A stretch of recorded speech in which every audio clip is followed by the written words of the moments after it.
Welcome back to High on Utah. I'm Heather Groom, and today we have one of my close friends and just an amazing person. His name's Willie, and we've actually known each other for several years. We both worked for Governor Herbert, and anyway, we'll get to his story in just a minute, but he's the Director of Operations over at the Point Project, otherwise known as pretty much the Prison Relocation Project, but we're going to elevate that discussion up today and talk about what's going on over there, the plans, a little bit of the history as well. And so anyway, I want to just have Don maybe introduce himself. We've known each other since probably 2010, probably 15 years. We're over a decade. Yes. So we go way back. And anyway, I just want you to maybe introduce yourself and kind of tell us a little bit about your story. And then we're going to dive into the point. Sure. Well, Heather, obviously it's an honor to be able to visit on your podcast. I watch it on social media all the time. So, I hear it's a pretty big deal all around the world. This is like a global podcast now. So yeah, we're going global now. Yes. Okay. We're hitting the charts. So I love it though, but really I appreciate it. What Heather left out is she, not only in that span of knowing each other as friends and colleagues, but also our realtor and selling our home in That's St. right. George and bringing us back to the Wasatch Front, which is our special place. We just love being nestled in the mountains. And so you brought our family back up here, and we're forever grateful I for was that. a little selfish too, because I was like, hey, come and be closer to me. We just love their family. So that's great. So tell us a little bit about where you were raised and kind of even your career. Yeah, it's been interesting, right? I mean, some folks just kind of have that straight trajectory in their career, and I feel like I've taken a very zigzag path. But I grew up in Salt Lake, right by the University of Utah. I do bleed red. All right. But I did come from a house divided. So a mother who went to BYU, a father who went to the U, and all of my siblings went to the U. I love that this is like a major talking point. And if you're from Utah, you know this is a major talking point. Hey, flagship university, Yes. all the research that happens there, internet originated at the University of Utah. So many great things. So I bleed red, but yeah, grew up in the shadows of the U. Went to the world famous East High School, which was featured on what was the show? High School Musical. High School Musical. Yes. So claim to fame. I was not in it though. I wish I was. I was just envisioning that. I was like, okay. But hey, we got some real estate improvement on the building when we had the show come through. And early in my life, I was involved a lot on Capitol Hill. In fact, I've got a picture of being in one of those baby carriers on my mom's back on Capitol Hill, and she was up advocating for mental health policy. So I did not know this. So that's really interesting. So it was in I joke around that it's in my DNA because I come from a fairly political family. Most people don't know that. So that's interesting. Something rubbed off. Okay. Yeah, something rubbed off. So I spent my early years there, and I had a brother who suffered from depression, and ultimately, he passed away a couple years ago. I'm sorry. You probably will remember this. There was no insurance coverage for mental health treatment. Mm-hmm. It was not seen as something that insurance needed to cover. And so that's what my mom advocated for, and actually was a pioneer in mental health education, and created several curriculums that were rolled out through NAMI Utah and have impacted families. So that kind of was my early stage in the policy and the political arena. And one thing that people don't understand is that people come to me, because then we'll jump ahead because we knew each other through Governor Herbert, and people will always even say to me, oh, it's so great that you like politics. And I'm like, I hate politics. What people don't realize is just because you're in politics doesn't mean you love politics. It's that you love policy making and seeing how that kind of really can impact and trickle down, to so many areas of your life. And so to me, I became more interested in that policy side. And I know you are as well. And just seeing, things being created, things changing.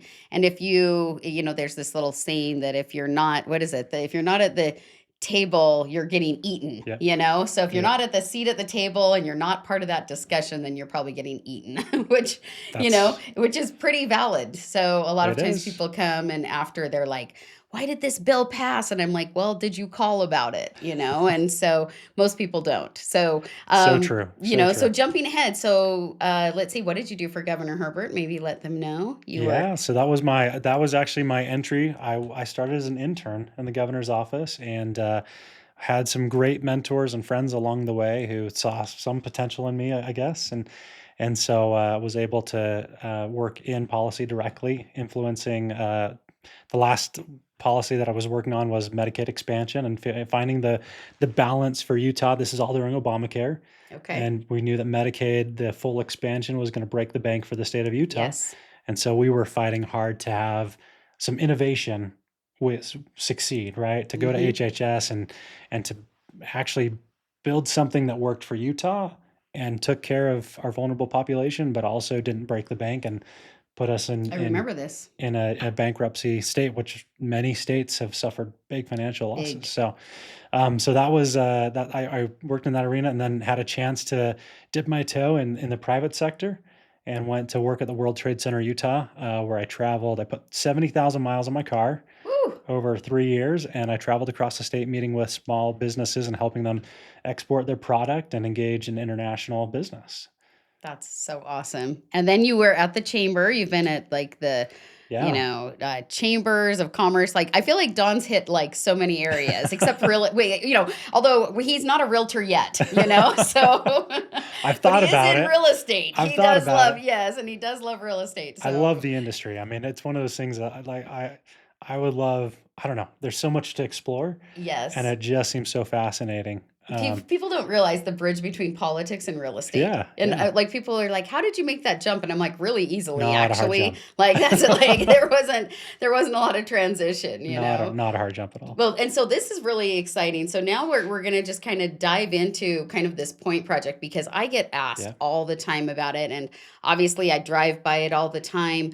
And so maybe we'll talk a little bit first about the background. I think many people, and this is just my experience, but as kind of the Salt Lake Valley was growing out, we started to realize, and for viewers that and people listening to this podcast that are not as familiar with Salt Lake, as kind of the valley expanded, our prison, it had been built decades earlier and at the south end of the valley, but it was right off I-15, which is our main corridor. And I joke around and I tell people I-15 is the Nile River of Utah, that all civilization is built off of Hmm. I-15. It's true. And so as expansion happened, then we had this big prison site, and then it's being surrounded by companies like eBay, and we had a lot of housing going in, but then also other commercial projects. But it became this kind of very desirable area, and I think for several years, my dad actually was in real estate, so see that's also in my DNA, Hmm. and he was also in appraising, and he worked for Corporate Bank of America for a while, and I remember he would come out and he would say that prison at some point needs to be moved because he said that is going to become the most expensive land in this area because you can be up in Salt Lake downtown in 20 minutes. You can be down south in the Provo area Hmm. in about another 20-25 minutes. So I mean, it's really just at this major core. You've got beautiful views of the mountains right there, but just the accessibility to the roads, the freeways, and then the expansion and things that are happening out west. So I remember my dad telling me about that and just Hmm. saying, you need to watch this project. But at some point, he said that. He said the prison is going to have to be moved. And he said, it happens in other states. And I'm like, kind of, this is years ago. And I'm thinking, how is this even going to happen, or what is this going to look like? And so as kind of the chatter started happening, people had talked about it for a number of years. And I remember when I worked for Governor Herbert, I was a deputy campaign manager for him. And I remember people would start asking us as well. And it became more of a popular topic. And so, and again, we're a little bit surrounded because we have mountains on the east, we have smaller mountains on the west, but we're like a little bowl, Hmm. as far as with the mountains, like there's only so much expansion you can do. So as everyone was looking, this area became, very large. And how many, like even acres, or maybe you can kind of tell us even the size of that, and Yeah. then also a little bit of the history as well. Yeah. Absolutely. It's, you know, it It really is the most prime location in Yes. Utah. In fact, it was Brandon Fugel who coined this phrase probably 2 years ago at the governor's One Utah Summit, where he said that the point is the most strategic infill development in the United States of America. I believe that too. And it truly is. I mean, when you think about all of these characteristics that you're mentioning, it carves it out as not just another piece of land, right? We Right. have limited land in the valley. We have proximity not just to I-15, but Bangor That's true. And Freeway the airport. borders it The too. airport's only, The airport, 20 minutes away. proximity to research institutions, Yes. so University of Utah, U of U. UVU, BYU, these different universities. True. That's critical. And then you think about the future of Utah as well. We have the Olympics coming in 10 years. That's right. Right? We have air taxis are being piloted in Utah. Utah could be an early adopter state in the next couple of years, but we're on trajectory for major use of air taxis within 10 And it's years by wild. the And we're Olympics. getting teams. We've got Yep. like the hockey club now. Yep. We've got, there's so much happening Mhm. in Salt Lake. I mean, for me, it's just so exciting because again, it kind of ties in real estate, politics, and Yeah. kind of the policy making and these decisions, the economic development, because economic development is just key. And we both could sing Governor Herbert's praises probably Yeah. for a little while, but I think people don't realize, that Utah was the first place really to come out of the recession back in, about 2010, and things were kind of coming out quickly after that, about even 2011, 2012.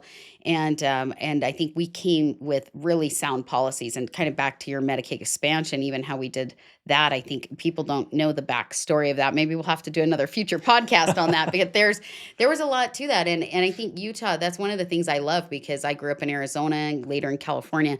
But Utah really thinks through things, I think, and really sees the future. They don't just take the now and they just say, you know what, let's think of what is this going to look like for our kids and our grandkids. And in so many meetings that I've been a part of as well, I love that, because they're not just thinking what's best for me. And so this point project really is about the future. And I agree. It probably is the project in the United States. I mean, because of just the parcel itself. And how big did you say the parcel is? 600 acres. 600 acres. Okay. Yeah. So if you drive by, you can really see it. It's like I've been just watching. A lot of times, I've actually pulled off on the exit and I'll drive around. And I mean, that's a realtor for you, right? We got to get you on the site. I mean, know, you got to be yes. on. It's Yes. amazing the perspective. Like when you're on the site and you're looking at the surrounding communities, that's when the magnitude of the site really hits you. So true. I think we get used to driving past it on I-15, right? And Right. it's just always been there. But when you're on the side and you realize how big this piece of property is and what's going to come out of the ground, and you mentioned, the generational, the future focused attitude that we have here in Utah. Yes. And that really is the key to this development, right? It took decades to plan this, right? We're not talking about 5 years ago, a bunch of people got into a room and said, okay, Hey, let's move the let's roll this prison out. Yeah. and let's No. redevelop this. I mean, the conversations really started 20 years ago Oh, yeah. about as we grow as This a was in community. like let me think, when I got married, it was like early 2000s. I remember, Yeah. So Yeah. this is definitely 25 years ago. And It's been being talked about. and in the 1950s, when the prison was opened, Mm-hmm. I mean, it really was kind of no man's land. I remember growing up in Salt Lake and driving down to Provo. It felt like I was traveling across the world, Right? right, as a kid. And now today, I mean, the infill that we've seen along I-15, it's the Nile. I The mean, that's a Nile. perfect way to talk about it. But it really, those pressures have created the question of, well, does it make sense now to have a prison in a metropolitan area? Right. Before it was essentially a prison in a rural area. Mm-hmm. Now it's a prison in a metropolitan area, and the growth around it didn't make sense anymore. No. And so the question, I mean, the state was at a juncture, and we had to we were planning to rebuild the prison, right? So it had to be rebuilt I was going to regardless. say there was going to be, because I Yep. remember being part of this conversation as Yep. well back in about 2010. And they were basically saying we have to, like, some of the buildings were really starting to Yeah. get older. There was a lot of renovation that needed to happen. And so there were a lot of band-aids, I Mm. think, on the Yes. project for a number of years. People were trying to kind of patch up these buildings, make Yes. everything work. And it really kind of came to a head when people were saying, okay, we've got to do now this bigger Yeah. renovation. And Exactly. it's either got to be a really big renovation, or we need to really, really relocate. And this is the thing. It's going to cost money. Exactly. And if we're going to spend that money, do we keep it on the most prime piece of real estate along the Wasatch Front, or do Right. we move it somewhere else? And common sense prevailed in that, right? You move it somewhere else. And so we were able to build a state-of-the-art facility that just opened a couple years ago. And that opened up and paved the way for visioning for this But how long project. did it take to even build the new prison? Do you It's remember? a couple years. I was going to say, I think it Yeah. was a few years, and obviously it was even during a time when real estate pricing Hmm. was on the rise. And so I know that the project definitely, there was, Yeah. it was hard, because what's funny with real estate, and I see this all the time, people always like to say, if I would have done this 10 years Yes. ago, and, and they always are like reflecting on that, saying, we should have done this. It's like right when you're in it, then Yeah. everyone's like, okay, because it usually costs more and everything. But what I always like to point out is, what are people going to say in 10 years from now? Hmm. Because they're going to say, I am so glad, because imagine what it Yes. would cost right now. Like, if we were doing this in 10 years from now, this would be, I mean, it just gets harder, Yeah. for so many reasons, the cost and just the processes, everything. And the land starts to disappear, Hmm. even to where, we relocated the new prison. But the new prison now, state of the art facility, it's very nice. It's going to be, for a number of years. I think we're good. Okay. We For a should we while, should we get another should be good. 70 plus years I was out of gonna it, say, I right? think we should get a good lifespan out of that. So I think we're gonna be okay. But going back, so as things kind of progressed, I remember the bills kind of went through. Mhm. And there was a lot of discussion, a lot of plans.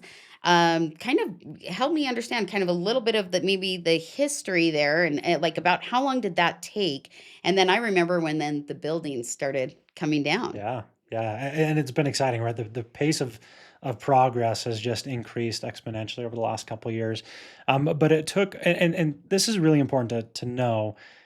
There were really two options, right? When we moved the prison, decided to relocate and build a new prison, we had two options. The state could either sell the land Hmm. to the highest bidder, That's right. or the state could retain ownership of the land. And it calls into question, right? This is where real estate and politics intersect again. Yes. It calls into question, is it appropriate for government to develop? Hmm. And a lot of the conversations really just came back to, if we sell this land, we know exactly what it would develop into.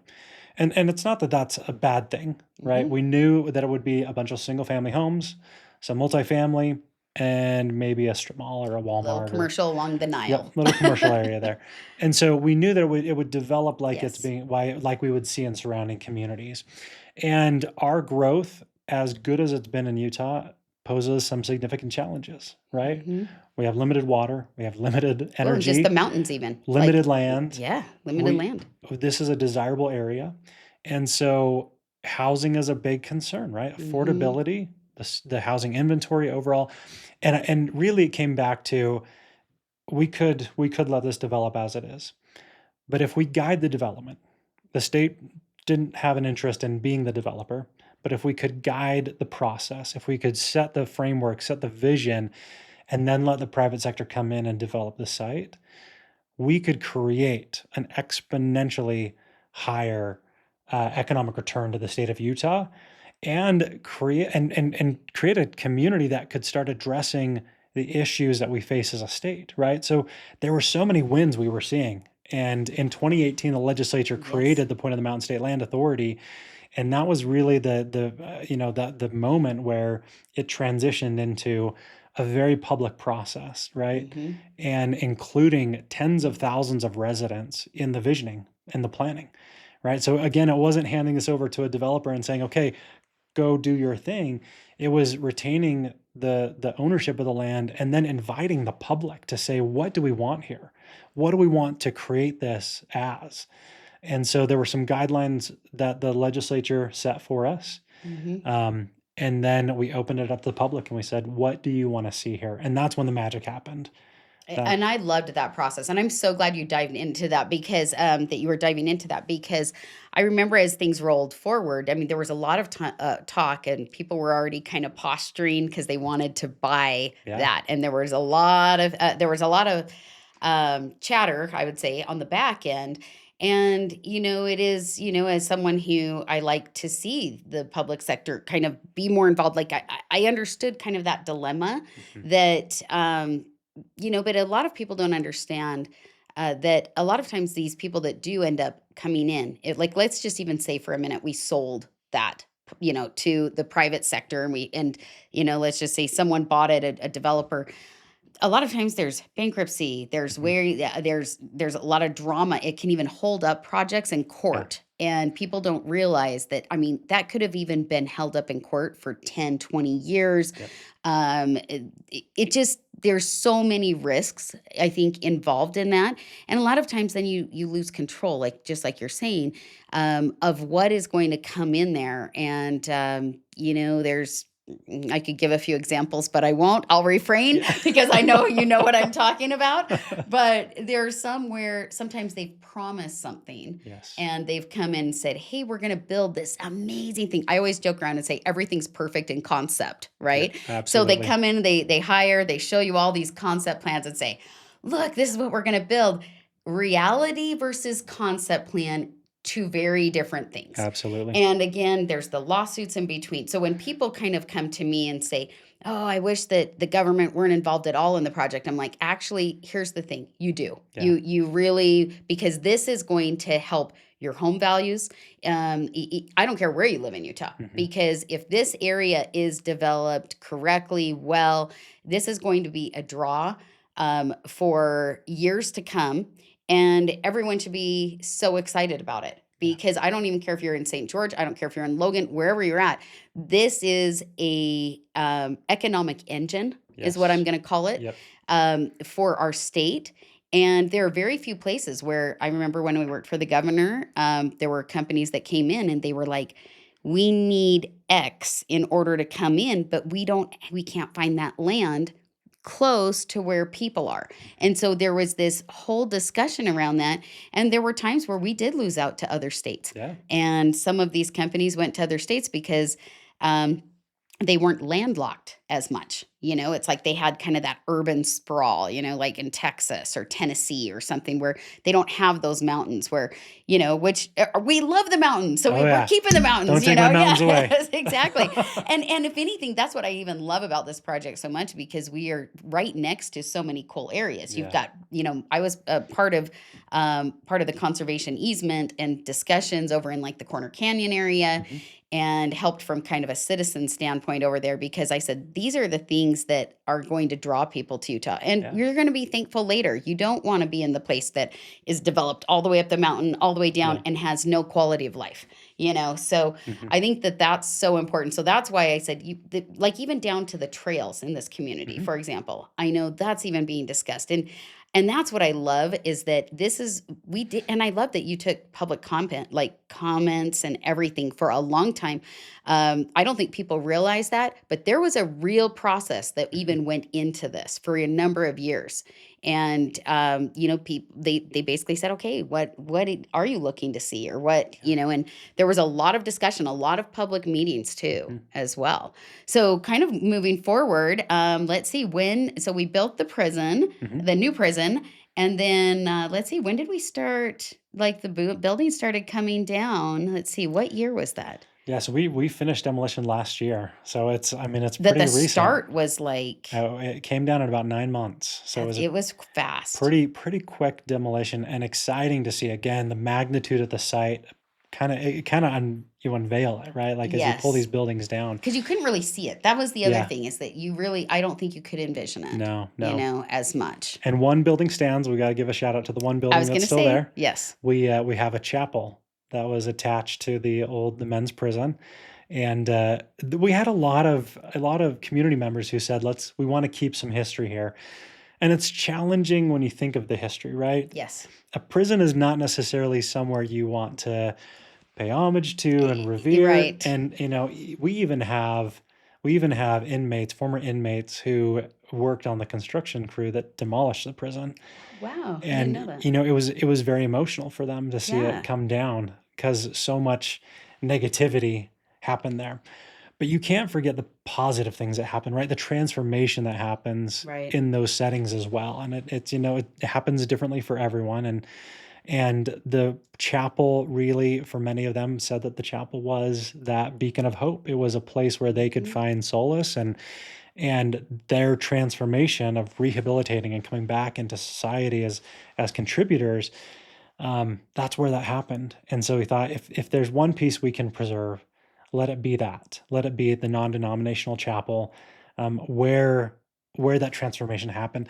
And it also became a really kind of a cool symbol as we talk about the site Mhm. overall, right? We took a prison, we took something that was guarded, that was, concrete walls and Right. barbed wire fences. No one was meant to get in or out, right? Right. Without high security. Mhm. And it was a place, that just is cold and maybe dark, and we're now breathing new life into the site, right? We're Yes. transforming it, but we're breathing new life into it. We're giving it a second chance to Right. become something big, something beneficial to the community. And you talk about people benefiting. I mean, the entire state of Utah benefits from this, and folks from around the world will be able to enjoy this. Yeah, And it's so we get so a awesome. I new love that you life, said right? that. It's New just like life. the new life. I feel like it's like a, kind of the little seedling, Yeah, And I'm exactly. so glad you brought up the chapel. I was going to bring that up as well because there is one building that does still stand, and I was really glad that they preserved that as well.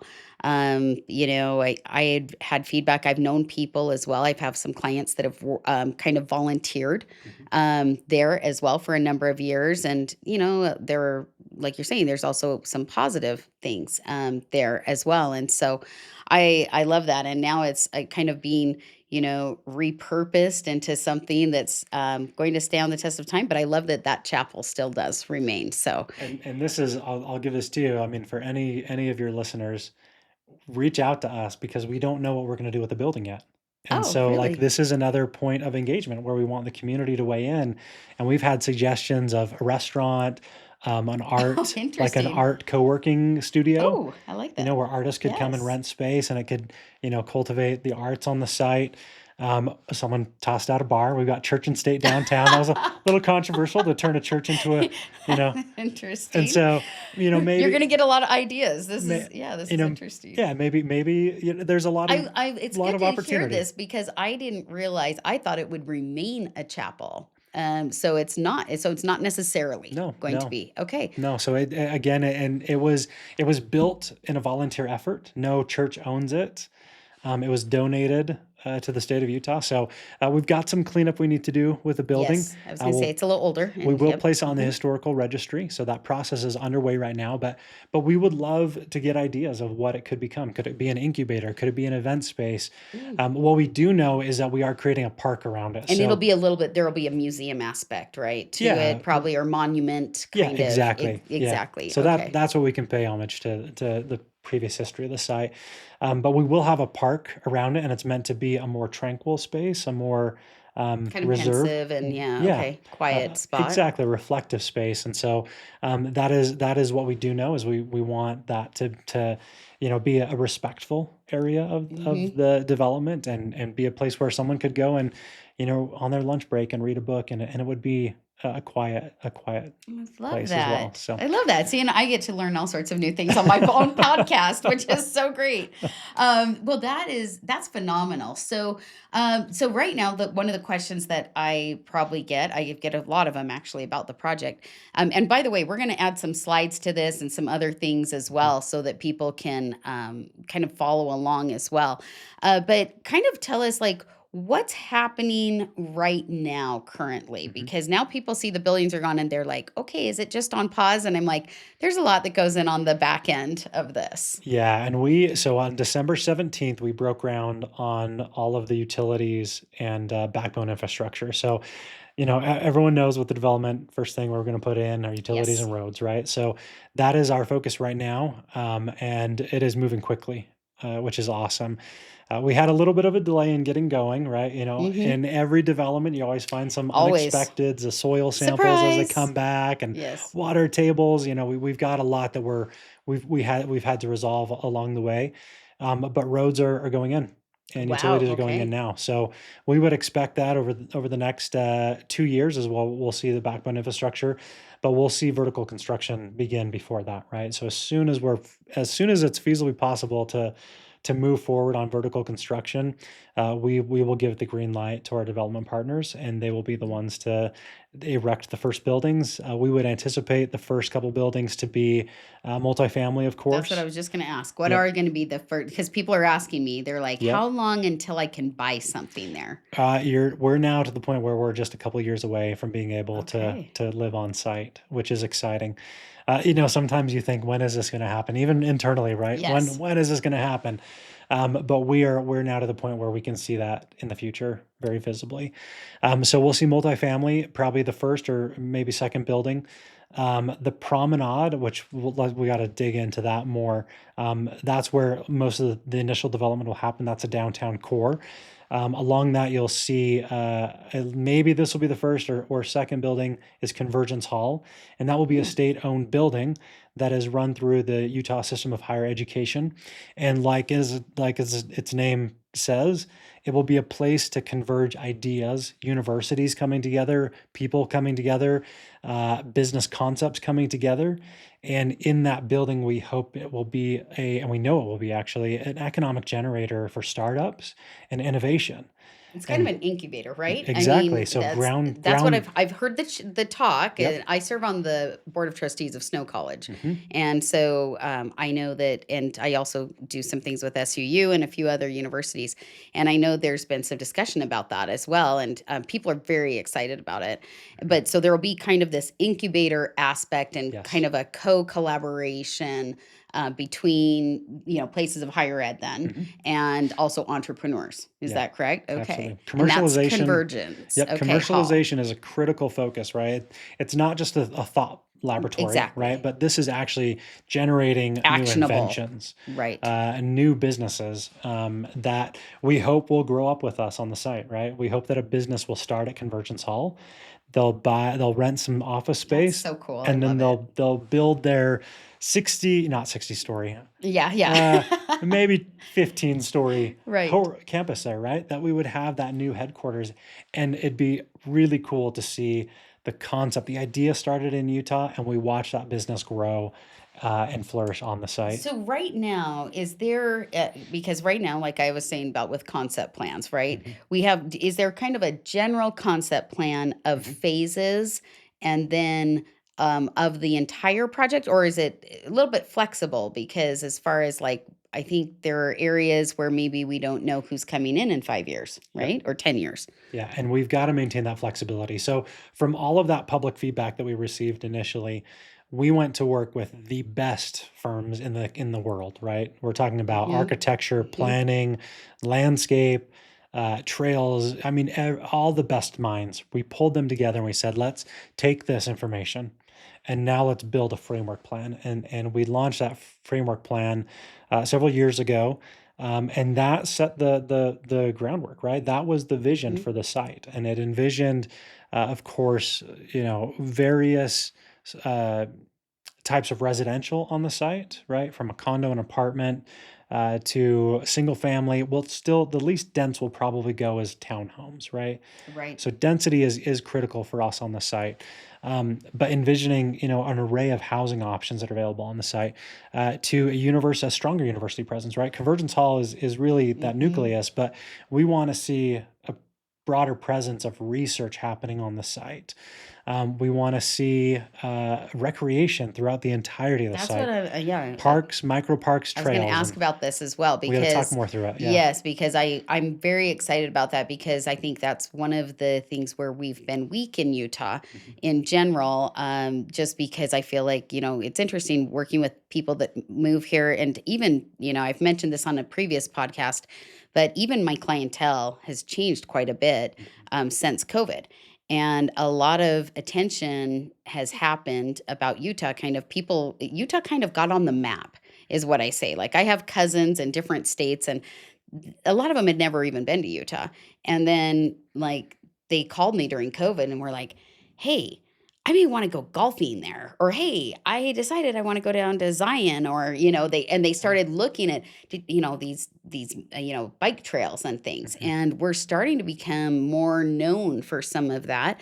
And a lot of my clients are coming from other states, and they're saying, "Why do we not have as many parks and trails?" And Yeah. and we do have them, but I would say just kind of in these more urban areas, I think we need to be sensitive to those because a lot of people want to bike to work, or they want to at least even, like I just had someone even like 2 weekends ago, they said, "I want to live somewhat near a track station so that I could, or front runner just so I could bike." And then, they were like, "I just would love to do that."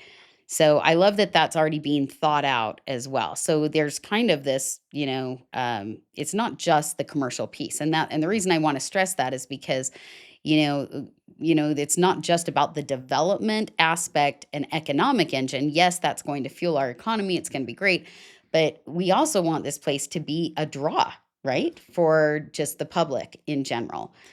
And we're known for outdoors, right? I mean, Yes, like if you are standing on that site and you can look up at Corner Canyon, you look at the beautiful Ochre Mountains to the west. I mean, it just we wanted to make sure that we did the state justice, right? For what we're known for, right? I mean, right. I think it was Governor Herbert who used the term a lot that this is, God had favorites, and this is God's playground, right? Like That's right. this is where he had fun, and Yes.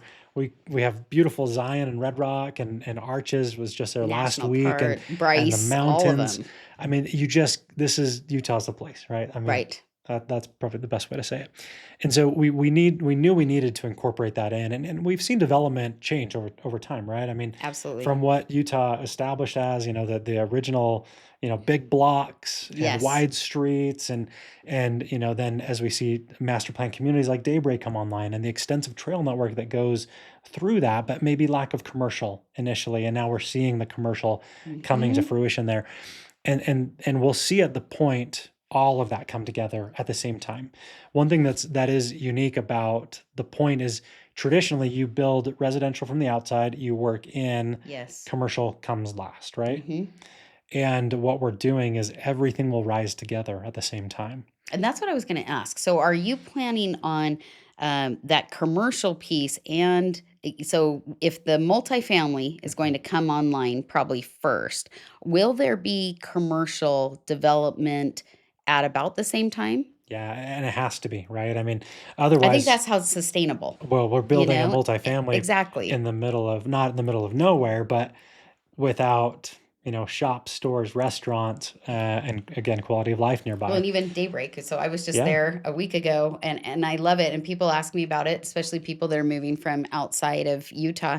And but I was over by that Harmons, and Mhm. I think they now wish that Harmons would be even bigger Oh, yeah. because it's Oh, yeah. the Harmons grocery store, just because it's very small. It's very utilized as well. And so Yes. I love that kind of that thought process is going in.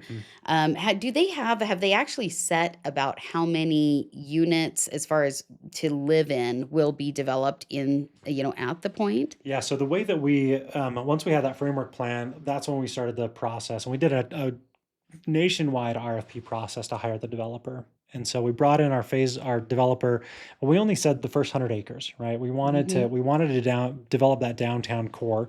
And so that's what you're seeing develop right now is the infrastructure for that phase 1 development around the peripheries, and then access to and from the site. So yeah, that's about 15%, And right? yeah, so About. yeah, so Okay. with 100 acres, Yeah. that will go first. It doesn't limit development on the remaining acreage, and it's not that we do phase 1 and then there's phase 2 and phase 3. As phase 1 begins, the rest of the 500 acres can develop simultaneously, and that is the vision. That's the hope that, we don't end up with 100 acres and then a bunch of ground around it. But as you know, it takes someone to jump in first, right? Someone's got to jump Right. into the pool first, and so that group is the Point Partners, and that's comprised of Wadsworth Construction and Colmena, and they're both local, and then Lincoln Properties. And so that phase 1 will the commercial, the residential, the retail, it will all rise together. And so Oh, that I first love that. multifamily and convergence hall, Those will both develop on the promenade, and the promenade is that downtown core. Yes, and I Think, want to talk about that because yep, I've read a few things about the promenade as yeah, well, and I'm very excited about it. I think it sounds really innovative as well. And I just saw a project in a different state not very long ago, and it kind of reminded me of maybe what we're going to see at the point. And so it yeah. sounds like maybe they've been also researching in other states Oh, as yes. well of what's working. And so tell us a little bit about the promenade. Yeah, and we've looked at everything under the sun. I mean, I'll Yes. tell you, we've looked at everything, and people say, well, compare the point to another development. And I say, I think we've taken bits and pieces that are successful in many developments and we've pulled them Mhm. in. I really don't think that there is something like the point that exists anywhere else. And we've yet to find that. But we've taken the best components. And so the promenade, we're really excited about it because it does create a sense of place, right? It creates that home atmosphere, the quality of life that everyone wants. We want to be able to live in proximity to good restaurants, right? Mhm. To green We space. like to eat. We like to We eat. like to We like to eat eat. We and then like to exercise, right? we like to shop. We like to eat, right? And we want to have at our fingertips everything we need, right? And Right. I joke, I mean, you know Jen well enough, my wife, Yes. that you know her personality, and something she's always dreamed about is waking up in the morning. And this is retirement, right? And Yes, right. I'm sure right now would be great too. Waking up in the morning, and you have your breakfast, or maybe you go downstairs, right? You live in a condo, Right. you go downstairs, and there's 4 or 5 incredible little local boutique cafes that you could go to, Mhm. and you enjoy your breakfast, and then you forget, maybe I forgot to get what I was going to make for dinner, so you go over to a fun little boutique, not little, but more of a boutique style Right. grocer. Right. Maybe a Harmon's, maybe a Trader Right. Joe's that would be on site. You grab what you need there, and then on the way back, there's a little floral stand, right? And that's what she dreams I about, is love like that. this quaint little floral stand Little that you can French just go, kinda, yeah, yeah, yeah, yeah. right. You And gotta love that in Europe, you it's like you walk by and it people are is. just buying flowers, and I'm like, That's "Why don't the we do that?" That that's is, like, so cool, that's the dream, right? You get your little Yeah, I want some bouquet. tulips and on my table, Exactly. you know? Exactly. You got fresh flowers all the time, right? And so that's what your morning looks like, and that's Right. all within a 5-minute walk, right? Yeah. From your residence. And whether it's a condo or you're across the street in a townhome, that's what we want to see, right? And the promenade offers that. It offers that lifestyle of everything at your fingertips. Yeah. And we know that's not for everyone, right? So But I do want to kind of to pause right there and just tell you a little bit of what I see or yeah. what I'm asked about. And several, it used to be that when people would become empty nesters, and I just became an empty nester. And when my daughter decided she got accepted to Duke University and she's over on their Shanghai campus, that kind of like rocked our planet for a minute because we thought she would be around here locally. So all of a sudden, we got thrown into this. Okay, now what do we do with our house? What do we really want to do, because we know she's going to be gone for a number of years. Our other one of our kids moved away. So I work with a lot of clients that are kind of in the same situation. They get into kind of mid 50s, they're close to retirement. A lot of them all of a sudden can work remotely. Mhm. And one of the things we saw kind of a switch even during COVID is that I started to see people buy two homes, right? They started to buy maybe one down in St. George, keep one on the Wasatch Front. And even the way that we're living has really shifted. And if you look at kind of the younger generations, they're starting that as well. And they're Yeah. starting it younger. Yeah. And the reason I bring this up is because I get a lot of phone calls, and I want to really be clear on this. Call me if you have questions on this, because I've seen people make mistakes also. And what they sometimes do is they'll say, okay, I just want to pull out of the market and I'm just going to sell whatever real estate I have. And then when they do that, they can't get back in because the appreciation becomes too great. Sometimes they serve like service mission type things for their religion, or things. And then it really is hard to get back. And the reason I'm kind of doing this little sidetrack is because one of the things I'm excited about with this project is I feel like they're going to build the right type of housing for the future for all generations. And the reason that's important is because I feel like so many times we talk about townhomes and condos and first time homebuyers. But the thing that I'm really struggling with right now, I can find first time homebuyers places. And a lot of times we can work in incentives. But what I'm really struggling with is I probably have 5 clients literally right now that want to move here from other states. Their kids are here, and they're like, what do we buy? And the problem is they want to be closer to shopping. They want to be closer to a hospital because they're getting a little older. Mhm. They are saying we don't want to be window to window with people. They don't want to just, be in like necessarily super high density. They want to have friends also. They're like, you know what? We don't want to go to like some of these newer developments because they're like, who are we going to hang out with? So it's really an issue. And the other issue I see, and the reason I'm also hitting this is because I think it's something we've got to start talking about. It's what we're building. And I have clients that a lot of times maybe they have an older son or daughter or maybe a family member, like maybe they're taking care of a parent Mhm. and they need a different design of a house. They're Mhm. like, you know what? My mom can't go downstairs because she's 81 years old. And they're like, but I need her to be close to me because there's caregiving Mhm. and everything. And so too often people try to almost downsize, but they don't think of it. And I've even been talking to different builders, even the number one, like Ivory Homes, even I know them very well. And I've even said, you know what, and I know they're trying to look at how do we design things a little bit Yep. differently Yep. for the future. And kind of to your point, it doesn't mean just stack density on top of Right. a pizza place is what I say. It's really kind of having that idea of, can people live here? Can they thrive here? Yep. Can they live here for a number of years? Can they downsize? Can they, because a lot of times when we say downsize, it means different things to different people. But what I see too often is sometimes people that are trying to downsize, they go extreme and then they regret it.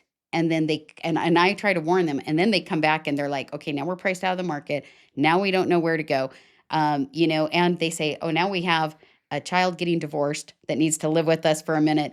Yeah. And now they don't have the room, So what has kind of that process been like? I'm just curious to know, have you looked at a variety of housing Mhm. for different ages? Absolutely. And that's a key. I mean, again, going back to that public feedback, that was something that was shared, right? And we're used to growing up in Utah.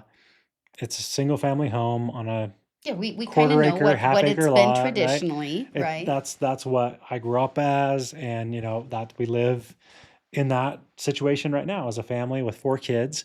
But Jen and I know that's not our forever. We know that that's not what we want in the You don't want future. to be mowing lawns, Nope. I say, when you're No. 65, Nope. right? I mean, we don't necessarily want a yard, right? Right. And so we're seeing that evolution that's happening, and the feedback we got from the public is exactly that. And the best way you can develop a mixed use community is that it's not for newlyweds or Hmm. young professionals, right? It's not just for them. It's It's not not just only for for one demographic, not just right? for Right. retirees, right? It's not just for, mid-level career professionals. And so we have intentionally developed with our partners, of course, that yeah, if you're, a college student, this site is for you. There will be a place for you here. If you are a newlywed or young professional, this site is for you. If you are, you've got a couple kids, this site is for Hmm. you.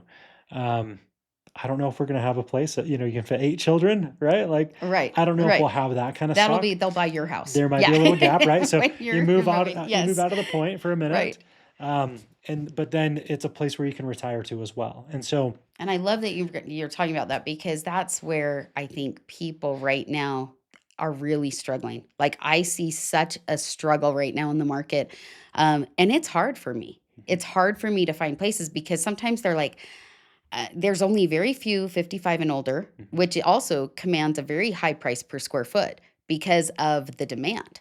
And then you've got that, but then also just again coming back down to the design. yeah, It's that it's not. It was kind of done a few years ago, but now it's not designed for the future. right, And so now there's like a lot of people that I'm coming up to that age, not there yet, okay, but I'm almost there, and you know I'm even starting to think, what is it I want?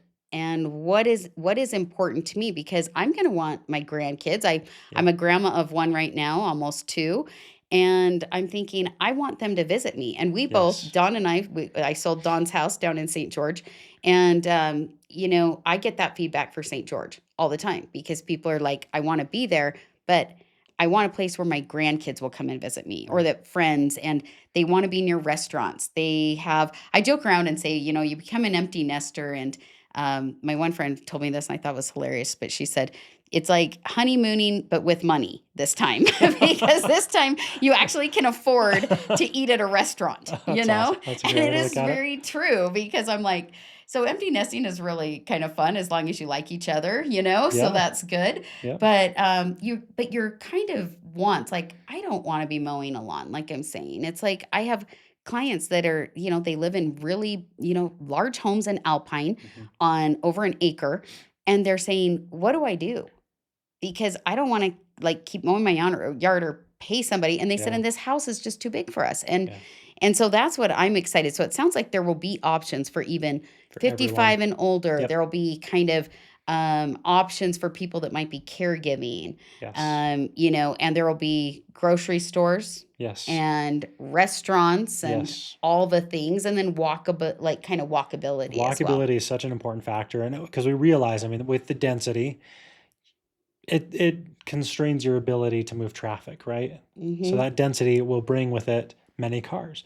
And we've talked about the point as a one car community, and we've had some on the political arena, we've had some feedback given to But us it's of interesting to at least think restrictions. about that though, Yeah. because really, I mean, I can't even tell you how many times I now take Ubers. Yeah. Which is Well, crazy. I never thought I would, but a lot of times Brent's leaving for the airport or I'm leaving for the absolutely. airport or we're doing, different things. And it's like, um, sometimes you don't need necessarily two cars. I think that we're going to start Hmm. we're seeing the evolution of that even right now. Like I was down in Vegas Yep. 2 weeks ago and, there's like the or what did they say? The driverless The cars, loop. and taxis, Yeah. Yes. Yeah. and they're testing them out. And so, I think our own perceptions, like Hmm. we see everything in the current, Correct. but we've really got to be thinking about the future Yep. and what that looks like because as these things are happening, we've got to incorporate that Yeah. in